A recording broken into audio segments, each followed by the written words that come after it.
밥 안 굶고 7kg 뺐습니다. 매일 아침 이 한 가지 바꿨더니 이렇게 쉬운데 왜 다이어트가 안 됐을까? 세상에서 제일 쉬운 다이어트 비밀. 2주 만에 달라진 몸. 당신만 몰랐던 식탁의 비밀. 다이어트는 결국 아침 공복으로 시작됩니다. 안녕하십니까? 신기훈 박사입니다.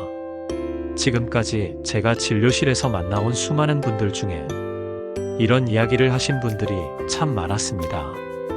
박사님, 저 진짜 먹는 거 줄였거든요. 군것질도 안 하고 운동도 꾸준히 했는데요. 살이 왜 이렇게 안 빠질까요? 그럴 때마다 저는 물어봅니다. 아침은 어떻게 드세요?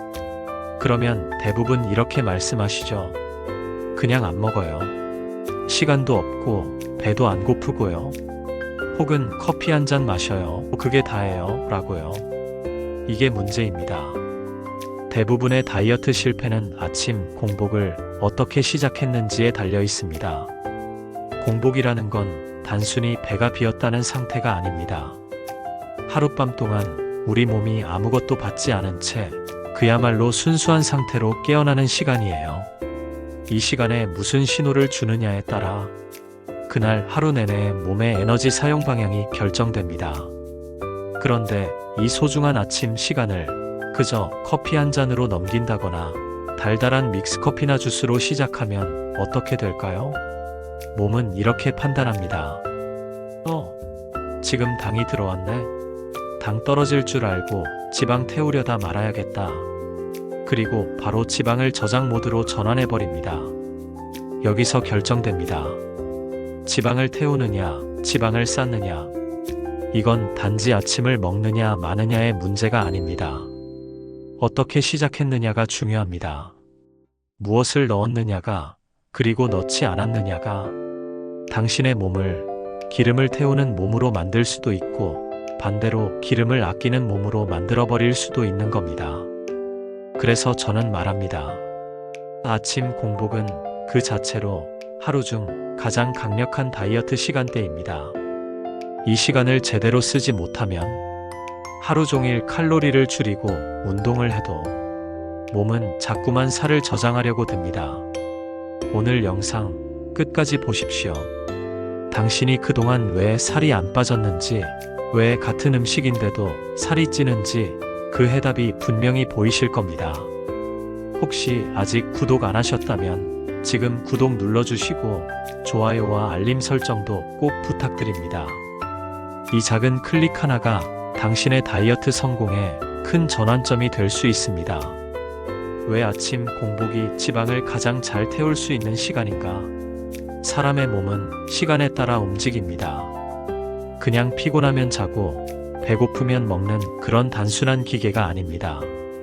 하루 24시간 동안 일정한 리듬, 우리가 생체 시계라고 부르는 신체의 주기에 따라 호르몬 분비도, 체온도, 대사도 변합니다. 그리고 이 생체 리듬이 우리 몸의 지방 연소와 굉장히 밀접한 관련이 있다는 사실 많은 분들이 잘 모르고 계세요. 아침 공복엔 뭘 먹어야 하느냐? 지방을 태우는 음식 조합이 따로 있다. 자, 그렇다면 이제 이렇게 물으실 겁니다. 박사님, 그래서 아침 공복에 뭘 먹어야 지방을 잘 태울 수 있습니까? 참 많은 분들이 그렇게 질문하세요. 답은 의외로 간단합니다. 복잡하지 않습니다. 딱 3가지 기준만 기억하시면 됩니다. 첫째, 따뜻할 것. 둘째, 당을 급격히 올리지 않을 것. 셋째, 장에 자극을 주지 않으며 대사를 깨우는 성분이 들어있을 것. 대부분 공복에 하는 실수는 차가운 음식을 넣는 겁니다. 아침부터 냉장고에서 꺼낸 과일 주스, 차가운 요거트, 찬물. 이런 것들은 위장에 찬 기운을 확 집어넣어 몸을 움츠리게 만들고 대사 속도를 뚝 떨어뜨립니다.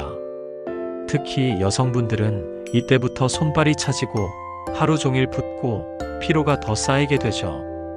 그 다음으로는 설탕입니다. 믹스커피, 달달한 두유, 시리얼, 견과류에 조청 묻힌 간식들. 이건 전형적인 혈당 폭탄이에요. 혈당이 확 올라가고 인슐린이 덩달아 분비되면 몸은 지방을 태우기는커녕 저장만 하게 됩니다. 기름을 태우려고 준비 중이던 몸이 연료 들어왔네 하고 꺼버리는 셈이죠. 그렇다면 어떤 음식이 좋을까요? 제가 실제 환자들에게도 권하고 저도 아침에 자주 먹는 조합이 있습니다. 그건 바로 따뜻한 곡물차나 보리차에 삶은 단호박 한 조각 혹은 약간의 삶은 고구마 그리고 무첨가 플레인 요거트 한 숟갈 정도입니다. 여기엔 중요한 원리가 숨어 있어요. 단호박이나 고구마는 천천히 분해되는 복합 탄수화물이라 혈당을 급격히 올리지 않으면서도 에너지를 부드럽게 공급합니다. 따뜻한 보리차는 체온을 올리고 장을 부드럽게 자극해 하루 전체의 대사에 불을 붙이는 역할을 하죠.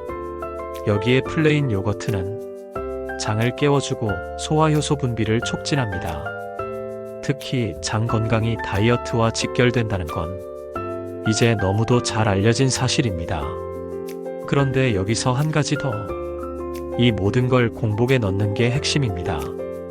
배에 아무것도 들어있지 않을 때 몸은 가장 민감하게 받아들이고 그 자극을 하루 전체 대사의 방향으로 삼습니다. 이 이야기를 듣고 계신 분들도 어렵게 생각하지 마시고 내일 아침 딱 이 세 가지만 실천해 보시길 바랍니다. 찬 음식 금지, 단맛 금지, 따뜻하고 순한 음식 한두 가지. 정말 그 작은 실천이 당신 몸의 대사를 바꾸고 지방을 태우는 방향으로 몸을 돌려 세우는 첫 출발점이 될 겁니다. 우리 몸은 아침 6시에서 9시 사이, 즉 해가 막 떠오르고 하루가 시작될 무렵에 하루 중 가장 예민하고 민감한 대사 상태로 들어갑니다. 이때 나오는 대표적인 호르몬이 바로 코르티솔입니다. 이 호르몬은 단순히 스트레스에만 관련된 게 아니라 지방 분해, 에너지 동원, 혈당 조절까지 관여합니다. 코르티솔 수치가 아침에 높아지는 이유는 몸이 그날 하루를 버텨낼 연료를 확보하려는 본능 때문입니다. 즉, 몸이 스스로 에너지를 끌어내고 지방을 태우려고 준비하는 시간대라는 뜻이죠. 바로 이때 아무것도 먹지 않은 공복 상태에서 몸은 가장 효율적으로 지방을 연료로 바꿔 사용합니다. 기억하세요. 이건 단순한 체험이 아닙니다. 이미 의학적 연구들로도 증명된 사실입니다. 아침 공복에 유산소 운동을 할 경우 같은 운동이라도 지방 연소율이 더 높아지는 이유도 바로 이 생리적 원리에 근거한 겁니다. 하지만 이 소중한 시간에 설탕이 들어간 음료나 찬 음식으로 혈당을 급격히 올려버리면 몸은 즉시 인슐린을 분비해서 그 혈당을 낮추려 합니다. 문제는 바로 그 인슐린입니다. 인슐린이 나오면 몸은 지방을 태우는 걸 멈추고 지방을 저장하려는 쪽으로 방향을 바꿉니다. 그 한순간의 선택이 살이 빠질 수 있었던 황금 시간을 그냥 지나치게 만들어버리는 거죠. 공복의 아침, 지방을 태울 수 있는 최고의 시간, 그리고 몸이 스스로 기름을 꺼내 쓸 수 있도록 세팅되어 있는 단 하나의 시간, 그 시간을 우리가 얼마나 무심하게 흘려보내고 있는지 오늘 이 이야기를 들으시면서 한 번쯤 진지하게 생각해 보셨으면 좋겠습니다. 기름을 태우기 직전 딱 한 가지 실수가 다 무너뜨립니다. 지금 이 이야기를 듣고 있는 분들 중 이렇게 말씀하시는 분도 있을 겁니다. 아, 저는 아침에 뭘 잘 안 먹어요. 그냥 커피 한 잔만 마셔요. 그것도 믹스커피는 안 마시고 카페라떼나 블랙커피로요. 설탕도 안 넣고요.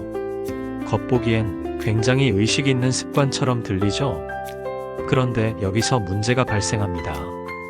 그 한 잔의 커피, 특히 공복에 마시는 카페라떼나 단 커피 음료, 이게 바로 지방 연소의 스위치를 꺼버리는 주범이 될 수 있다는 사실 잘 모르시는 분들이 많습니다. 공복 상태에서 카페인이 몸에 들어오면 부신이라는 장기가 바로 반응을 하게 됩니다. 몸에 뭔가 자극이 왔다. 그러면 부신은 코르티솔이라는 스트레스 호르몬을 더 강하게 내보냅니다. 코르티솔이 아침 시간대에 일정하게 나오는 건 자연스러운 일이지만 여기에 인위적인 카페인 자극까지 겹치면 몸은 위기 상황이라고 착각합니다.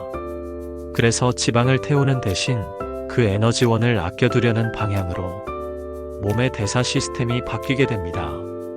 이거 뭔가 위험한 상황 같으니 지방을 아껴두자. 지금 꺼냈을 때가 아니야. 이런 식으로 판단하게 되는 거죠.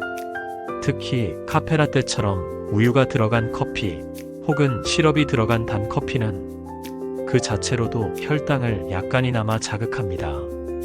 아주 소량이라도 인슐린이 분비되면 몸은 자동적으로 지방 태우는 걸 멈춥니다. 여기서 끝이 아닙니다. 공복에 커피를 마시면 위 점막이 자극을 받습니다. 그리고 이게 반복되면 속쓰림, 위산역류, 만성위염으로 이어지기도 합니다. 그런데 이런 증상들이 내가 스트레스를 많이 받아서 그런가 보다, 혹은 요즘 피곤해서 속이 안 좋은가 보다 하며 넘겨버리는 경우가 많아요. 하지만 이게 결국 하루 에너지 대사에도 영향을 미치고 장기적으로 살이 빠지지 않는 체질로 연결된다는 것. 이 부분을 꼭 짚고 넘어가야 합니다. 결론은 간단합니다. 공복에 커피, 특히 단커피는 피하자. 그게 다이어트를 진짜로 시작하는 가장 첫 번째 실천이 될 수 있습니다. 물론 커피 자체가 나쁜 건 아닙니다. 적절한 시간에 식사 후에 몸이 어느 정도 안정된 상태에서 마시는 건 괜찮습니다. 하지만 공복엔 아니에요. 그 시간만큼은 몸이 지방을 태우려고 준비하는 가장 예민하고 순수한 상태라는 걸 기억해 주셨으면 좋겠습니다. 같이 먹어도 살찌는 사람과 빠지는 사람, 차이는 단순합니다. 아니, 박사님, 우리 집은 식구들이 다 똑같이 먹는데 왜 저만 이렇게 살이 찌는 거죠? 정말 많이 듣는 질문입니다. 그리고 이런 분들 꼭 주변에 한 명쯤은 계세요. 라면에 밥 말아 먹고 군것질도 자주 하고 밤 12시에 배달 음식 시켜 먹어도 도무지 살이 안 찌는 사람들. 그럼 도대체 뭐가 다른 걸까요? 정답은 단순합니다. 몸이 받아들이는 순서와 방식이 다르기 때문입니다. 똑같은 음식이라도 언제 어떻게 먹느냐에 따라 몸은 지방을 저장할지 연소할지 완전히 다른 반응을 보입니다. 예를 들어봅시다. 같은 양의 밥과 반찬을 먹더라도 어떤 사람은 식전에 따뜻한 물 한 잔을 마시고 야채부터 먼저 먹고 천천히 씹고 마지막에 밥을 소량 섭취합니다. 이 사람의 몸은 혈당이 천천히 올라가고 인슐린이 안정적으로 분비되고 장도 자극을 덜 받으니 지방을 태우는 환경이 자연스럽게 형성됩니다. 반면 다른 사람은 식탁에 앉자마자 밥을 왕창 퍼넣고 단짠 반찬을 반복해가며 급하게 먹고 TV 보면서 씹는 둥 마는 둥 넘깁니다. 몸은 이렇게 느낍니다. 갑자기 에너지가 너무 많이 들어왔네. 당장 저장하자. 비상 상황 대비해야 해. 바로 지방 저장 모드가 켜지는 거죠. 그리고 더 무서운 건 이겁니다. 그 사람의 식사 순서와 식습관은 대부분 습관으로 굳어져 있다는 점. 나는 원래 이런 체질이야 라고 생각할 수 있지만 그 체질은 오랫동안 몸이 학습한 반응일 가능성이 큽니다. 이제 여기서 식자재 궁합이 나옵니다. 같은 단백질이라도 두부를 된장국과 먹는 것과 햄이나 베이컨을 흰빵과 먹는 것은 몸 안에서 완전히 다른 반응을 일으킵니다. 전자는 장내 미생물 환경을 안정시키고 후자는 염분과 지방 과잉으로 인해 염증 반응을 유도할 수 있습니다. 그러니까 중요한 건 무엇을 먹느냐도 중요하지만 어떻게 조합해서 먹느냐, 어떤 순서로 먹느냐입니다. 이건 식이 조절이라기보다는 그저 생활 속의 지혜입니다. 복잡할 필요 없습니다. 딱 두 가지만 기억하세요. 식사 전엔 물 한 잔, 밥보다 먼저 야채, 단백질부터 먹기. 이거 하나만 실천해도 몸은 이제 에너지 급하지 않게 들어오네 하고 서서히 지방을 꺼내 쓰는 쪽으로 반응합니다. 같은 음식인데 언제 먹느냐에 따라 몸은 완전히 다르게 반응합니다. 우리는 음식에 대해 너무 단순한 생각을 하고 있죠. 이건 몸에 좋은 음식이다. 이건 나쁜 음식이다. 흑백으로 딱 잘라 말하려고 합니다. 하지만 수년간 환자들과 상담하면서 가장 많이 깨달은 건 이겁니다. 몸은 음식 그 자체보다 그걸 언제 먹었는가를 더 중요하게 여긴다는 사실입니다. 같은 고구마도, 같은 현미밥도, 같은 사과 한 개도 아침에 먹느냐, 저녁에 먹느냐에 따라 그 반응은 완전히 달라집니다. 아침은 우리 몸이 활동을 준비하는 시간입니다. 대사를 높이고 체온을 올리고 혈액을 온몸으로 보내면서 오늘 하루를 살아낼 준비를 하는 순간이죠. 이때는 어느 정도 당분이 있는 복합 탄수화물도 괜찮습니다. 몸이 그걸 에너지로 바로바로 써버리기 때문에 지방으로 전환되지 않습니다. 예를 들어 단호박이나 삶은 고구마, 밥 한 공기, 바나나 한 개 같은 음식이죠. 하지만 이걸 저녁 8시, 9시에 먹으면 얘기가 달라집니다. 몸은 이미 하루를 마감하려고 준비 중입니다. 대사 속도도 떨어지고 체온도 내려가고 이제 에너지를 덜 쓰려는 상태로 들어가는 시간이죠. 그때 들어온 당분은 거의 대부분 지방으로 전환되어 저장됩니다. 특히 밤에 먹는 당분은 간에서 바로 내장 지방으로 바뀌는 비율이 높다는 연구 결과도 있습니다. 이건 단지 살이 찐다는 문제가 아닙니다. 지방간, 고지혈증, 인슐린 저항성, 전부 밤에 잘못 먹는 습관에서 시작되는 병들입니다. 그리고 또 하나, 저녁에 늦게 먹는 습관은 수면의 질까지 떨어뜨립니다. 위장이 쉬지 못하고 밤새 일을 하게 되니까 몸 전체가 회복 모드로 들어가지 못하는 것이죠. 결국 이건 다음날 피로와 식욕 과잉으로 이어지고 살이 빠지기 힘든 체질로 굳어지게 됩니다. 자, 여기서 중요한 건 음식의 선악을 따지자는 게 아닙니다. 고구마도 좋은 음식이지만 그걸 언제 먹느냐가 약과 독을 가릅니다. 그래서 제가 늘 강조합니다. 아침엔 에너지를 주는 음식, 저녁엔 대사를 쉬게 해주는 음식. 이 간단한 원칙만 지켜도 몸은 스스로 균형을 찾고 살이 저절로 빠지는 방향으로 흐르게 됩니다. 공복이란 그냥 굶는 게 아니라 몸을 회복시키는 시간입니다. 그런데 지금 우리의 식습관을 보면 아침에 일어나자마자 무언가를 먹고 점심도 급하게 먹고 오후엔 커피와 간식, 저녁은 가족들과 배부르게 먹고 밤엔 출출해서 뭐라도 집어먹고 몸이 쉴 틈이 없습니다. 간헐적 단식의 핵심은 이렇게 끊임없이 일하는 소화기관과 대사기관에게 정리 시간을 주자는 겁니다. 자, 여기서부터가 의학적으로 중요한 이야기입니다. 공복이 일정 시간 이상 지속되면 우리 몸에선 두 가지 현상이 나타납니다. 첫째, 인슐린 수치가 떨어진다.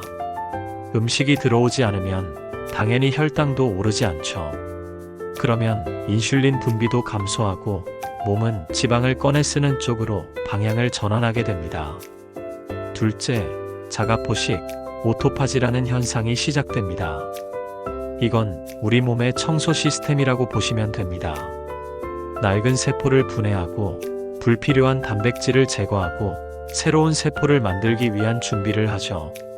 쉽게 말해 몸이 스스로 젊어지고 회복하는 시간입니다.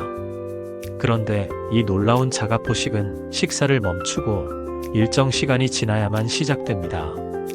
최소 12시간, 보통 14시간 정도는 아무것도 먹지 않아야 이 기능이 본격적으로 돌아가기 시작하죠. 자, 여기서 이렇게 말하실 수도 있겠죠. 아니, 그럼 하루 한 끼만 먹으라는 건가요? 절대 아닙니다. 제가 말씀드리는 건 저녁 식사 후에 무의식적으로 먹는 간식을 끊자는 것이에요.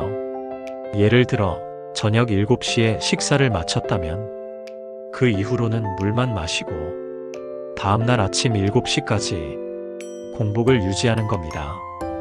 이건 12시간 공복이 되는 거죠. 그런데 우리 대부분은 저녁 먹고 9시쯤 TV 보면서 과자 한 봉지, 10시쯤 달달한 차 한 잔, 11시쯤 아이스크림 한 숟갈. 이게 몸을 완전히 무너뜨립니다. 자는 동안 몸이 회복되어야 할 시간이 계속 소화하느라 정신이 없는 겁니다. 그래서 저는 이렇게 권합니다. 공복 12시간만 실천해보자. 아침 8시에 먹는다면 저녁은 8시 이전에 끝내고 그 이후엔 물 따뜻한 보리차 정도만. 이 단순한 실천이 당신 몸의 대사를 바꾸고 지방을 태우는 회로를 열어주고 무엇보다 몸속 청소 시스템을 되살려줍니다. 잠이 부족하면 아무리 적게 먹어도 살이 빠지지 않습니다. 이런 분들 참 많습니다.